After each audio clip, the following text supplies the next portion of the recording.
Okay, here we go. What's up, guys? My name is Richard Terrell.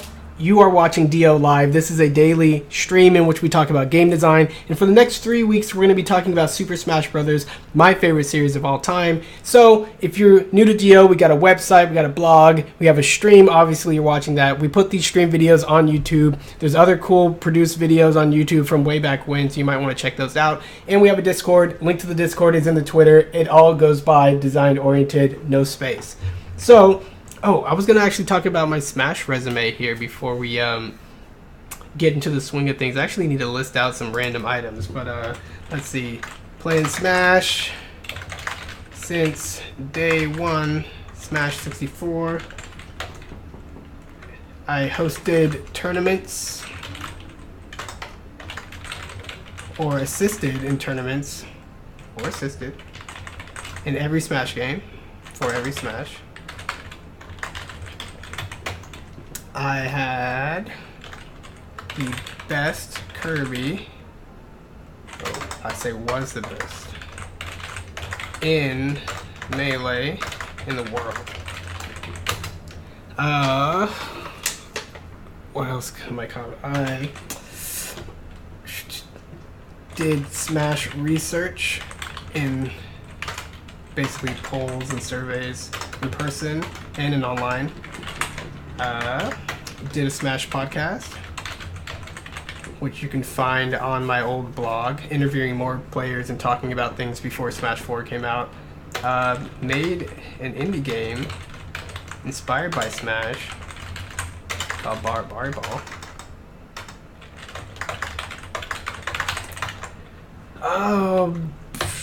Made a company / website dedicated to Serving Smash. The Twitter was @ServingSmash, and it was onesmash.net. It's an experiment in collecting tech data and providing a community resource while analyzing that data and sort of giving people a new way to browse for combos, basically, and fill in gaps in their dynamic gameplay. I've stopped moving, light. You don't deserve to move. I've written about Smash on my blog, tons. I've written, so like one of the go-to examples I use for teaching myself game design, at least I did when I wrote on my blog, one was Super Mario Brothers for the NES, and the other was Super Smash Brothers. So I've written tons. I'm just gonna say tons about Smash. And if anything else comes to mind, I'll put those there. But yeah, love Smash Brothers. Do a lot. I've written, yeah. With One Smash, we released weekly tech videos called Tech of the Week. So, cool stuff. So let's go back to the list. We are cruising down this list, and we have lots of topics to talk about. Sometimes I knock about more than one. Sometimes I just do one because it's that big. We are in the mechanics section. We're talking about the moves of Smash and all the individual actions that you can do as a player and how important that is to understand that base before moving on. So one thing I want to talk about here is probably these first two. Smash moves are inspired and designed systemically. Here we go. And conservative design doesn't pop nor is very fun. It perhaps is too subtle, and this is a unique critique of Smash. Specifically certain characters in Smash, but we're going to take a look at one character in particular to showcase what I mean by Smash moves are inspired and designed systemically. So I want to actually cover interesting things about every character in the game, and we're going to just start on Mario and do a little bit of Mario today because I love myself some Mario in Smash 4. So I'm going to go ahead and click this. And why are you running? Oh yeah, every time I have to switch so many different configure, video input, and then I gotta go and change it to 720p 59.94 frames per second and apply and okay. And then I have to refresh this. Yeah, Mega Man, what's up? And then I have to make sure the audio is going into the right place, and then I have to make sure that the background desktop region is unclicked so that the system isn't taxed too hard. Now you get a nice frame rate and some cool music. Here we go.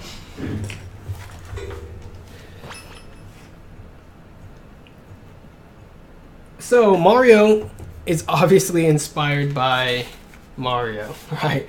And one thing that I've noticed across many Smash games is Sakurai doesn't really change the fundamental design of a character. So when he had conceived of Smash Brothers and got the green light to use Nintendo characters, he pretty much had an idea of like Samus, Mario, Fox, Pikachu. He kind of put these characters in a very particular kind of role or class. Generally, we talk about this in terms of design space, and that's a high-level concept when talking about any game, because understanding how different things are involves comparing, each piece to everything else and just understanding all the potential ways those pieces can interact. Right now, we're going to still zoom in on the low level, but always paying mind to the bigger picture. So I'm going to show you a little bit of Mario. That is not the Mario theme. And I'm going to just talk about random things that I like, but I'm also going to showcase its individual moves and talk about like what makes Smash so good and kind of show you Mario versus Donkey Kong. Let's do the classic series. And I like to be this Mario. Powered up. What stage is not too distracting in the background? It's also a Mario stage. Okay. So what do I mean by Smash moves are inspired by the original games? Well, I'm glad you asked, because I have written a ton of articles about, as I said, Mario Brothers. I'm going to show you a little bit of what I mean. So we're going to type in critical gaming. I'm going to drag this. Oops. Actually, I need to temporarily disable this and temporarily enable that.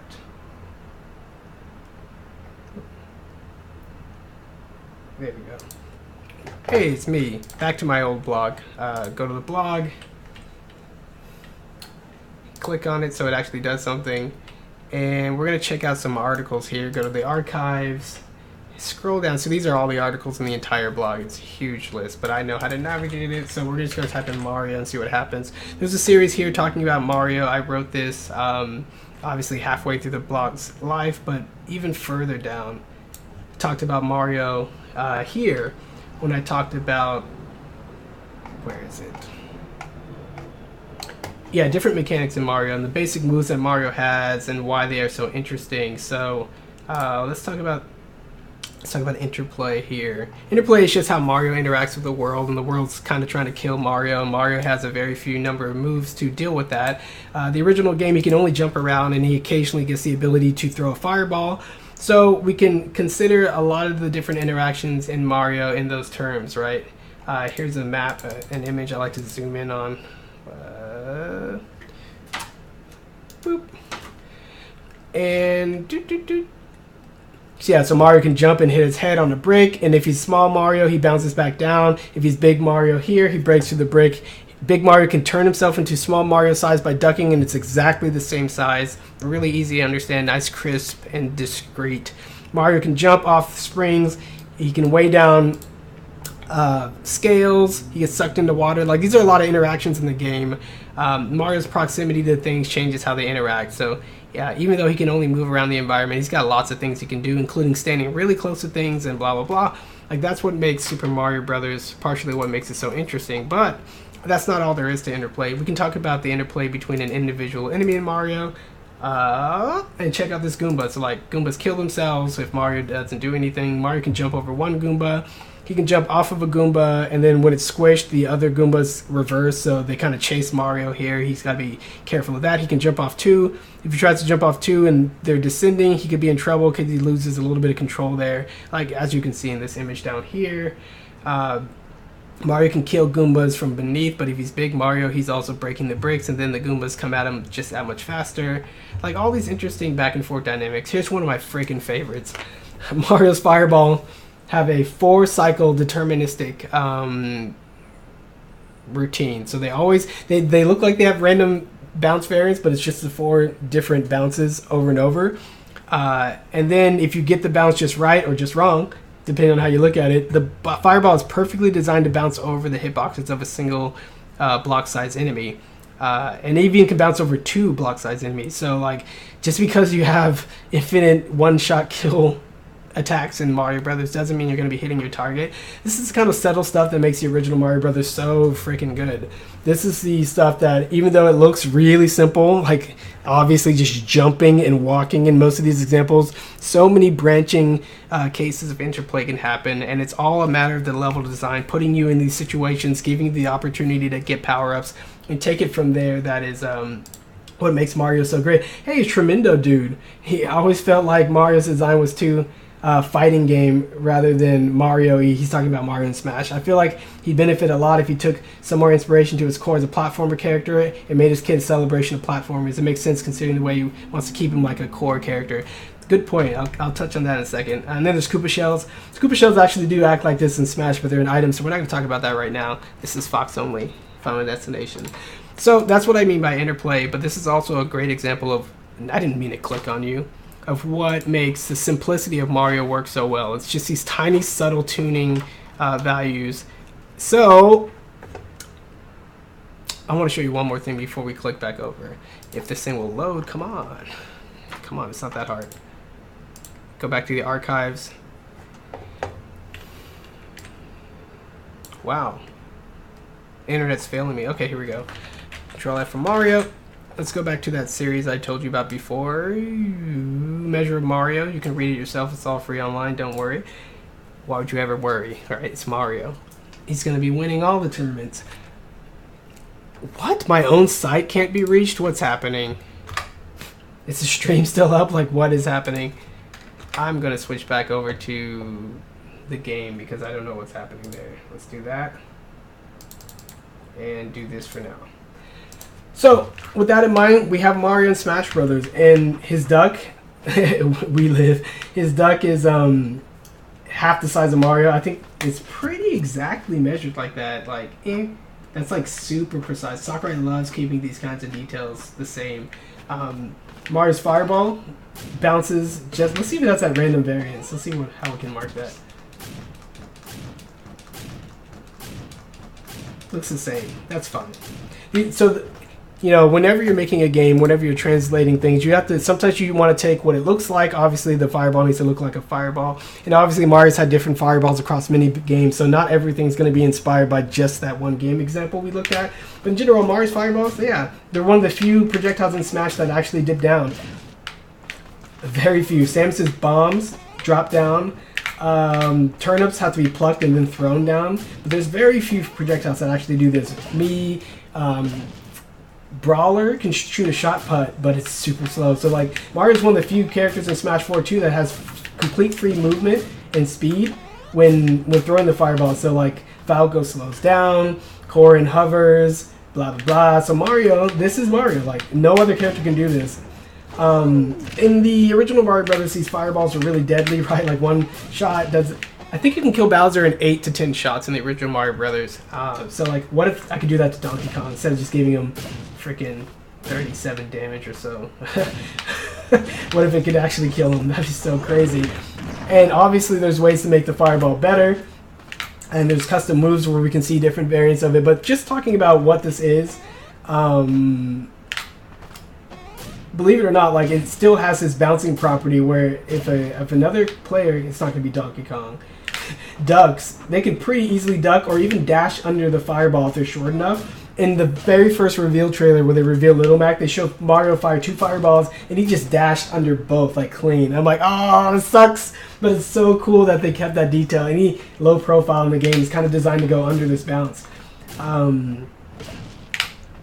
So yeah, keeping that pretty much the same as the game, and you can play the old Mario Brothers and then think about this game the same exact way, like, oh no, I'm jumping and it's kind of dangerous to land, but if I throw a fireball, you know, it doesn't come out super fast, but it's the same principle. So let's put Donkey Kong, oh no, on attack, and let me show you what I mean.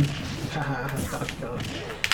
So when you're playing Smash, a lot of times you're going to be fighting people in the air. And Mario's one of the few characters, he actually recovers from his fireball faster than Pikachu. So he's one of the few characters that can pressure people in the air and just throw a fireball underneath their landing and kind of try to cover both. and this may not be like the most incredibly viable strategy, but it's interesting to translate what you see in the original games and like try. Why are you not cooperating? Why? To how it works in Smash, because they're built out of the same base, like space, movement, timing, and even the timing of the animations relative to each other.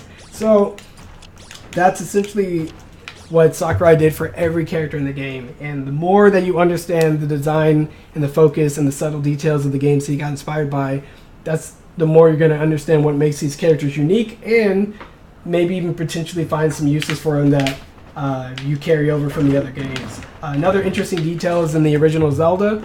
You throw a boomerang, and when it comes back to Link, if it hits you, he slightly pauses before being able to do anything else. And we all know from Melee and beyond, and even the original Smash Brothers, when Link throws a boomerang, if it comes back to him, he can grab it. And that there's a slight pause there where he can't do anything. That's a detail that's ripped straight out of the original Zelda. What's really cool about that is, even though it's like, oh, I want to move and it made me catch it, and that could be good or bad depending on if your opponent pressures you in that situation or not, it's a subtle detail that makes a boomerang look and feel like a boomerang, right? That small instance where you catch it. The whole cool part about a boomerang in real life is it goes out and then it comes back and you catch it. So emphasizing that both in the original Zelda and then Smash taking that as a point of inspiration is just one of the many reasons why I love this game. So, what was part of the topic? What was it? So Smash moves are inspired by and designed systemically. So here's another interesting thing about Smash. Like I just said, I can very much imagine Sakurai just thinking like, oh, how do we make Mario-y? So like this air control's a thing, his nice jump, beautiful jump, his cape.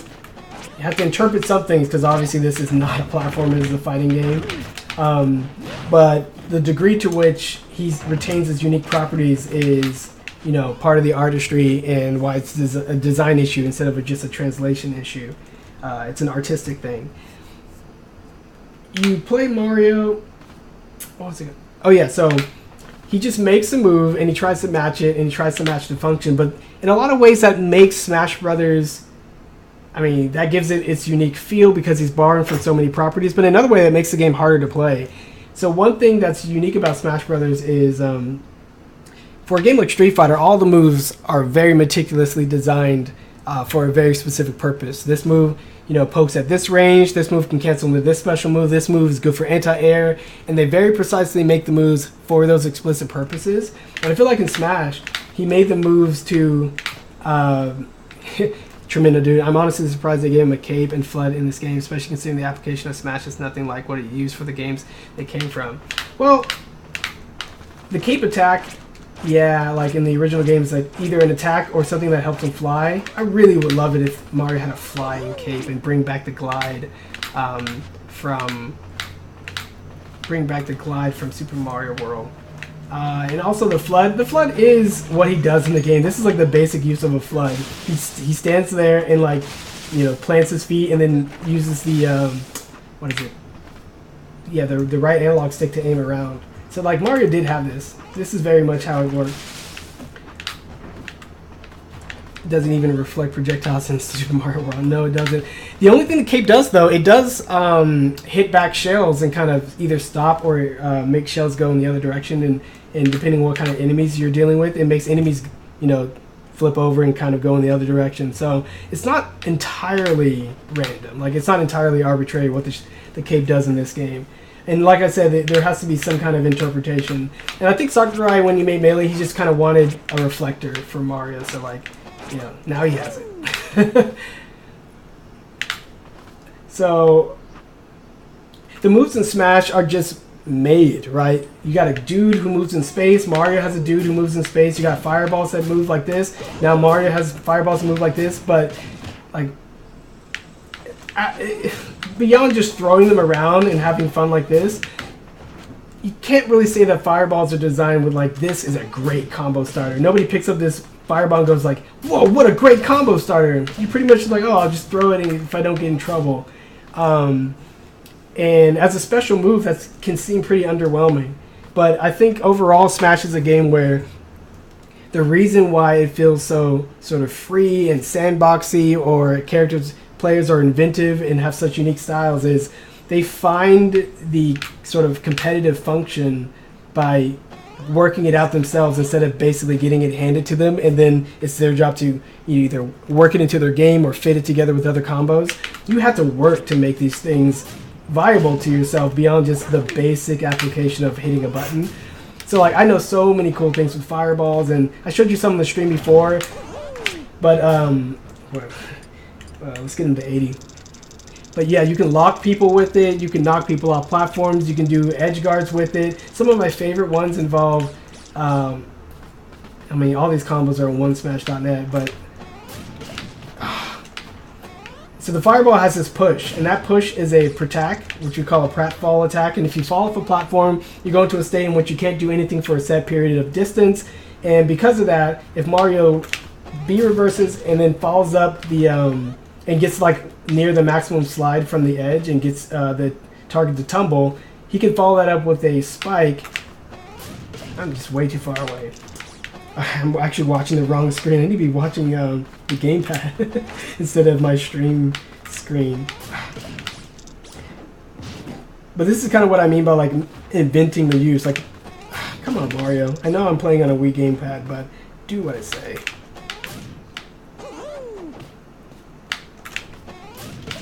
Oh no! It's a little easier against Shulk. Haha, eat that Tremendo, dude. No. Donkey Kong is fat, but he's not as tall. And his tumble animation like curls him up. But Shulk, yeah, that's so cool. That is a true combo. And like you could even use that to beat standing edge guard and kind of throw the meaty fireball and follow it up. And like, rude. But like, oh, like who does that? I've never seen anyone do anything close to that in Smash. And that's kind of a testament to Smash's sort of design space and its approach to creating a competitive game or a fighting game or whatever based on just making the moves and letting you use them somewhat freely, and you find the use out of them because, you know, you have to. And I would doubt at any point in developing this game, people are like, you know what's good about Mario's fireballs and why we shouldn't, you know, make them do extra damage or whatever, or speed up Mario's recovery frames after it, because he can do this. Sets enemy on ledge, B reverses fireball into a spike. Like, that never happened. Nobody knows about that.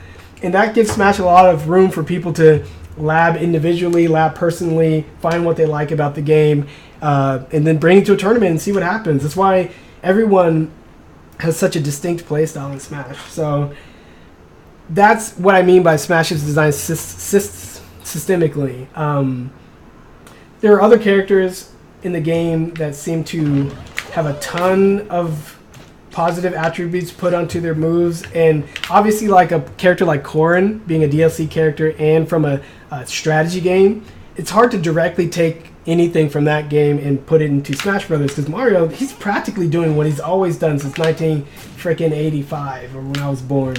But Corrin, he's like a little grid-based movement character. So I'll show you a video I made and I can link in the description later, but design-oriented, conservative fireballs. Okie dokie.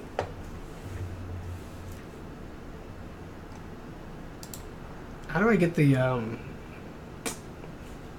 just do this.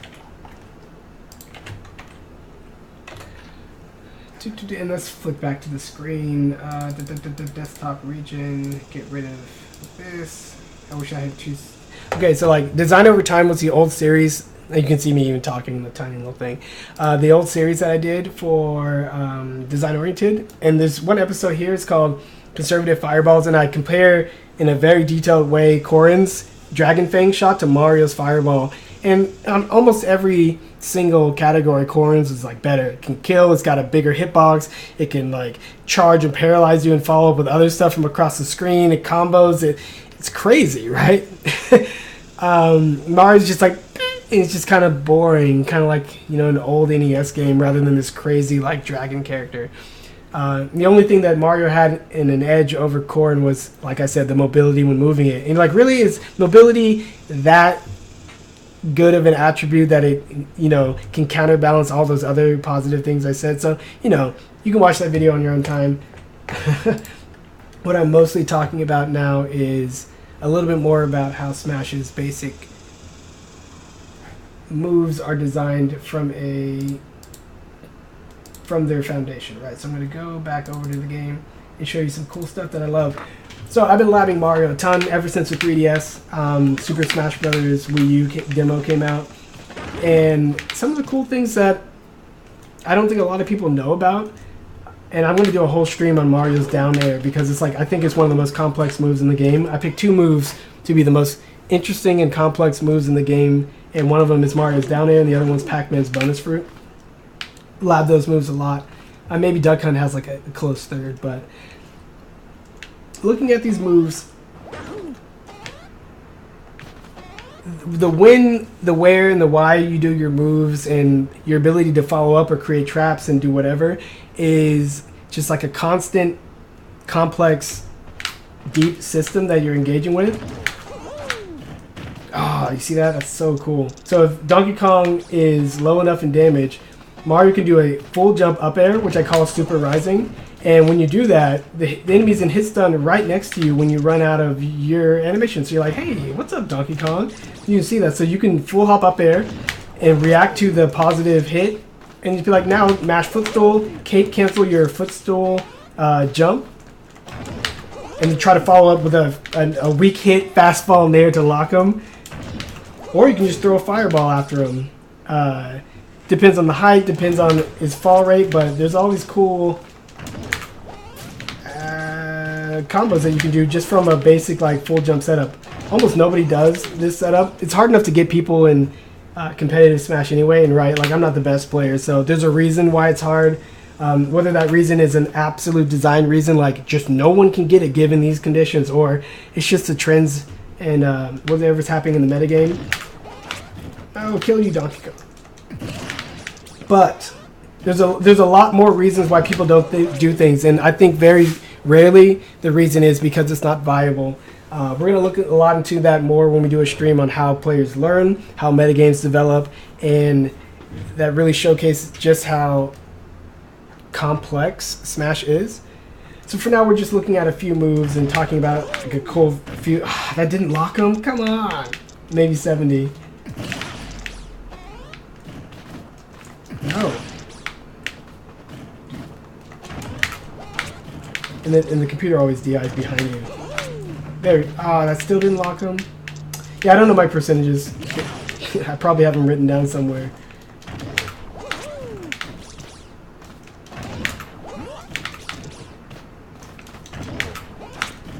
Yeah, he got locked. Kind of got locked, but you know, get out of here, Donkey Kong. So that's a cool thing. I think Mario's up B, like this move, you know, it's kind of made up. Mario doesn't have really anything like this. It's kind of simulating his jump and punching bricks where coins come out. So it's like he has a super jump punch. But this move is also really complicated. There's 5 hits. It starts off invincible on frame 3. You can B reverse it on hit, which means you can kind of make your own hit pause option select where you put the backwards motion and it only comes out if you actually hit a target. So you could edge guard basically like this, where if you're trying to anticipate an air dodge or something, you can up B and then, you know, be closer to the ledge if it whiffs, or you can jump back on stage if it hits. You know, there's all these crazy optimizations you can do, but I'm just killing myself right now. The middle coin hits in this move, 1, 2, 3, 4, 5, 6. Yeah, 6-hit combo. The middle coins have more vertical knockback to help link the target into the rest of the hits. And with lighter targets, like let's go with frickin' Meta Knight. With lighter targets and a little rage, you can do so much with those coin hits. Training mode doesn't have rage factored in, which also makes it hard to play this stupid game. There. White Meta Knight. I don't want you to be white. White Meta Knight. You watching the stream, Matt? I am not. Well, don't say anything crazy like Samus is good. That's just too crazy. But Samus is good. Hey, I believe you. So like this is a cool setup. At 0, you know, you can catch a lot of people at low damage or near 0, and you up throw with Mario, combo into a rising down air, react to their DI, get into the perfect position to hit him with just the second or third coin of the up B.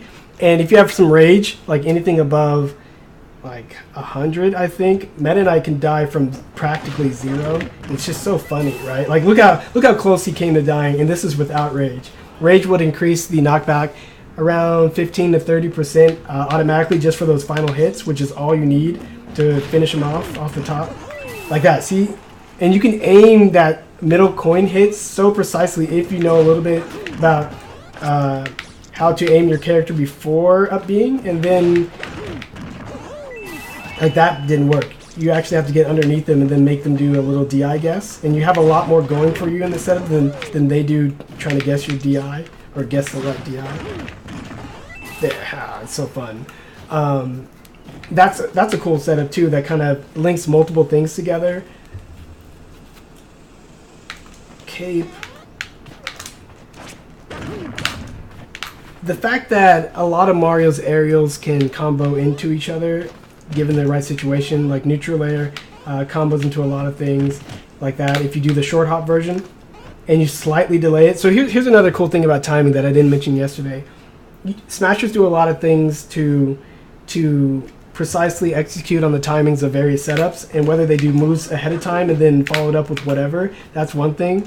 But sometimes you just got to memorize like the feel of it. In this short hop, you want to get this attack box as low to the ground as possible so that it combos at just about any damage. Let's see if I can...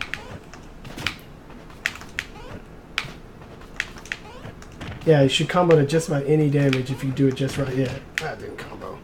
It's close. Yeah, so about 20 damage from Meta Knight, it can combo. It can also trap shields pretty well because you're basically auto-canceling the neutral air, just taking advantage of the very last moment the hitbox is active.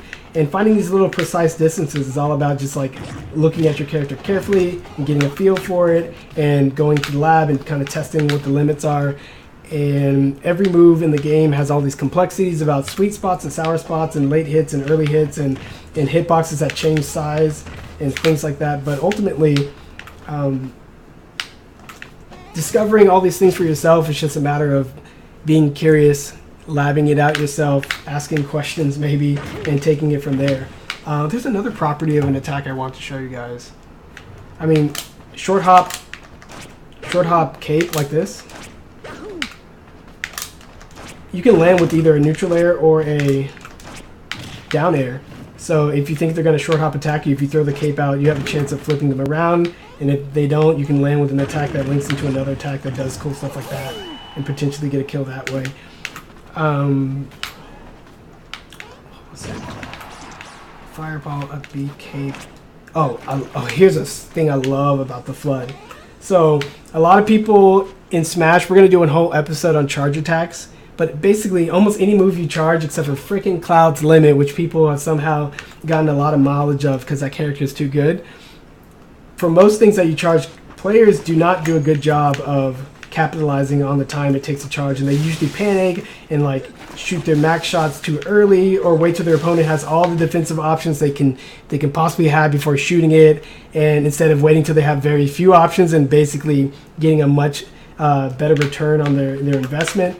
Same with Mario's Flood. This thing takes this long to charge, and a lot of people charge it and they kind of do nothing with it or just go psh. But as you can see, with very little effort from flooding someone, they can just DI back to the place where it started. So really, Flood, even at max power, doesn't really do that much, right? So this is another example of a move that's super subtle, and figuring out how to use it, effectively and offensively is just something that you're gonna have to take to the lab and get inspired by. But lucky I'm here, so let me show you what I've discovered. The Flood wraps up at the same time no matter if you do a full charge or a long charge. So basically, it's all about the distance that you want out of it.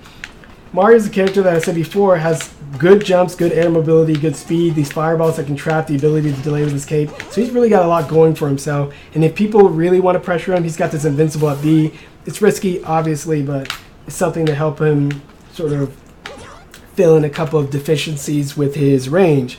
But one thing that a lot of people don't understand is medium Flood, which is that, is the best version of Flood flat out in the game. It does just about the same amount of push power, So if somebody's charging and smashing the ledge or trying to stay on the ground without shielding, you push them off, and then you can get some kind of advantage when they're off the stage.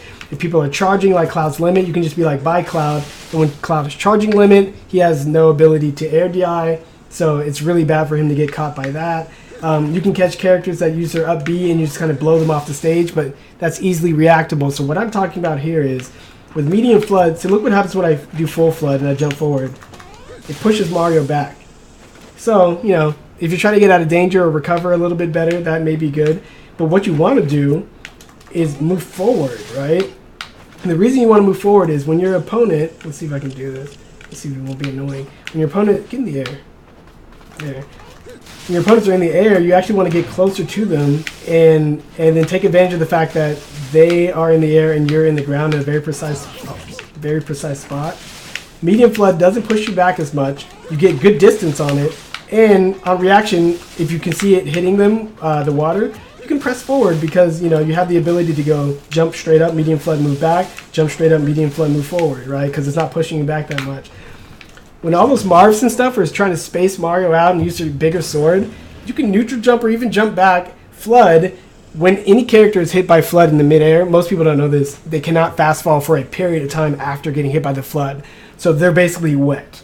If you do that, it throws off their timing. They may have been trying to auto cancel or land shield or get to the ground as soon as possible to do something else with their movement, and you basically just throw a wild card in there and be like, now you are slightly hovering off the ground, and if you hit shield, you'll air dodge, which is bad. If you attack, it probably won't come out in time and you'll get landing lag. And if you jump, you burn a jump, and then Mario can just repeat it on reaction because charging a medium flood is something you can do while approaching, right? A lot of Mario's neutral games should probably be medium flood based, and then right when they get used to that, you mix it up with a fireball and you go into some of those other cool combos I showed you.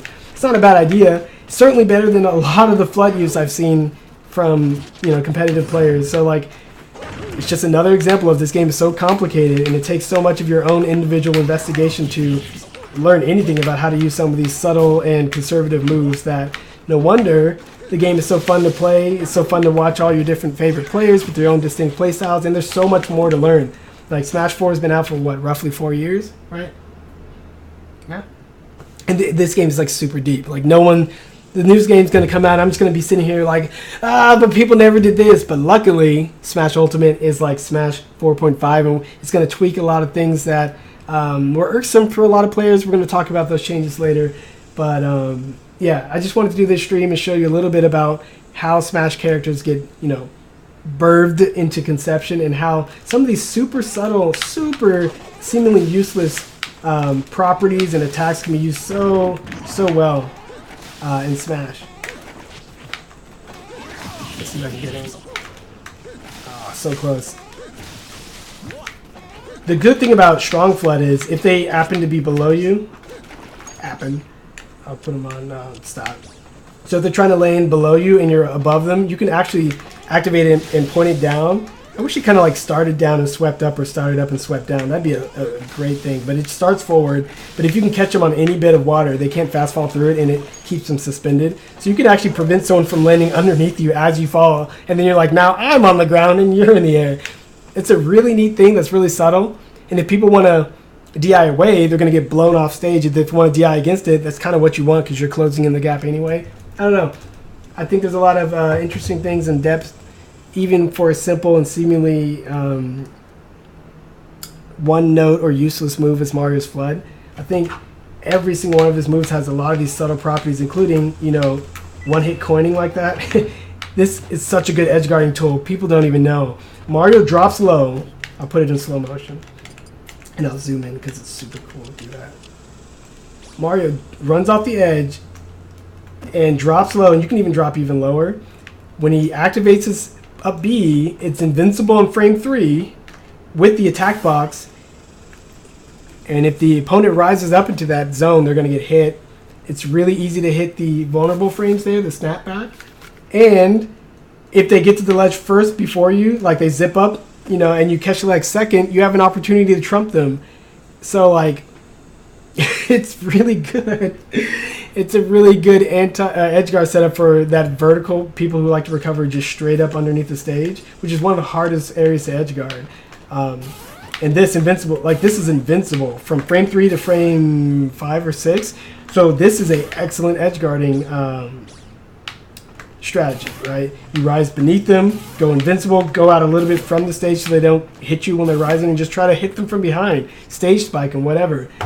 There's so many things you can do to edge guard, including medium flood off the stage, drop low, jump, and then do all this cool, crazy stuff. But yeah, that's just part of the beauty of Smash. If you want to see all this cool stuff happen, you got to do it yourself, and you got to get good yourself. But that was just a little peek at some of the things I love about Mario. I'm going to do a interesting chart and kind of show you all these interesting design differences between these characters as I do more and more characters. Underrated moves. Before I quit, I'm going to show you some underrated Mario moves, right? So a lot of people know how to DI his down throw and avoid the down throw forward air. It's a DI mix-up if you mix it up with other things. So we'll go to Dreamland. People need to stop banning my triplats, for crying out loud. But yeah, we'll go here. A lot of times, you think the special moves can be underwhelming, but sometimes we'll put them on attack. Sometimes it's hard to understand why somebody would pick a certain throw when it doesn't kill or doesn't seem to set up for much. But Smash 4 has this beautiful air dodge system.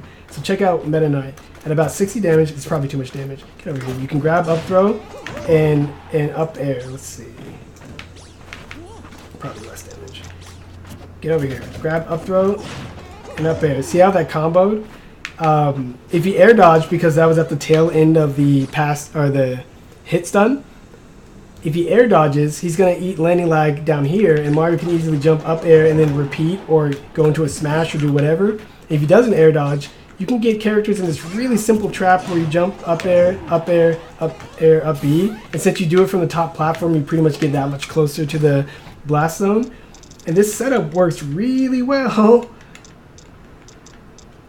from a basic up throw. And it's about understanding how platforms work at Smash overall. It's about... Oh, I missed it. Oh, I think the setup is jump down air. And then... Okay, hold on. I'll do it. We're going to talk about platforms and why, competitive players are afraid of platforms and why they add just one more layer of complexity to Smash that a lot of people that makes Smash too complex because people want to play the entire competitive game now and kind of shy away from them entirely. Jump down air. And the cool part about down air is right after the final hit, Mario can pretty much auto cancel it if he just waits just a bit, so you can do that and then jump and up. Lower damage. Meta Knight's a light character. So you need just enough damage for him to get up there. You down air like that. Oh, come on, Meta Knight. I know you're just a computer. There we go. And then you can up air, up B, and then kill him. I don't know why you went so far to the side. That's fine. This setup works well with down air and up air, and you can do different things. I'm just trying to show the basic structure here. Get over here. I missed, but you see how that combo the last hit of down air into the next up air follow up. So this is like a pretty safe and tight setup that happens from a move that seems like it has not a lot of uses, right? Oh, that should have killed him. I should have done that right. But the fact is, when they grab you, they think you're going to either forward throw or back throw or down throw, and then you do this back throw, done accident. Then you do this mix-up that requires positioning and timing underneath this platform, and then you can follow it from there. So I think every move in a character's kit probably has these really interesting and subtle uses depending on the stage, depending on the matchup, depending on the character. That's another thing that makes Smash so hard to sort of understand, and that's why it feels like you have to figure it out for just about everything. Because unlike Street Fighter, where a lot of the moves work the same almost on any character, they kind of normalize the way the combos work. Smash Brothers is a lot more just hey, I put a game in there, there's different bodies with different weights and fly rates and fall rates, so figure it out from there, and you're kind of on your own. I cannot do this on a gamepad, sorry guys. But that's all I'm going to do for today's stream. Tune in tomorrow. I'm going to do one of these every day. On the weekends, I do them a little earlier than 10 p.m., but you can probably, on the weekday, find me here, same time, same place, 10 p.m. every day. Till next time, send your questions to us at Design Oriented or just at Serving Smash on Twitter. I get them all, and I'll answer your questions at some point on the stream. Till then, later, guys.